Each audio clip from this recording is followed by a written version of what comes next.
পুরো অলৌকিক ব্যাপার আসলে কি জিন না ভূত এ নিয়েই চলছে আলোচনা।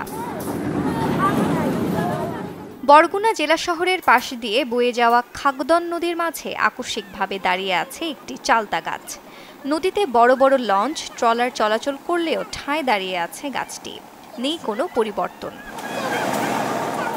বরগুনা পিরোজপুর খুলনা রুটের আঞ্চলিক মহাসড়কের পাশে থাকা চালতা গাছটি রাতারাতি কিভাবে নদীর মাঝামাঝি চলে এলো এ নিয়ে সৃষ্টি হয়েছে চাঞ্চল্য। স্থানীয়দের কেউ কেউ বলছেন এটি জিন ভূতের কারসাজি। রাত্রের বেলা কিভাবে কি হয়ে গেছে কেউ দেখে না। এনে কাহিনী কি গাছ দেখছে আজীবন খারাই নে, সেই গাছ কাটার কথা কইছে বলে আগের দিন রাত্রে দেখে গাছ নামি যে খারাই রয়েছে। দেখলাম রাত 10টায় আইলাম চা খাইয়ে, যে ওই রাস্তা খুলে দেখলাম আবার ভরে উঠে দেয় গাঙ্গের মাঝে। এনে তো একটা শয়তান আছে বান্ধে থুইছে, পাগলও এনে দুটো তো পাগলও হয়েছে। তবে ঘটনাটি অলৌকিক নয় বলে মনে করছেন কেউ কেউ।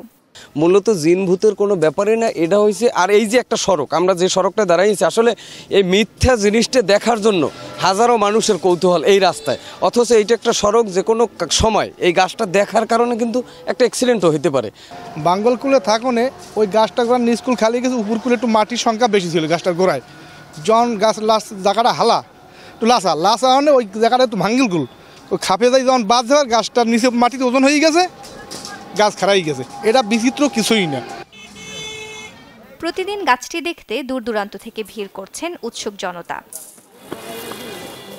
Desk report, channel 24।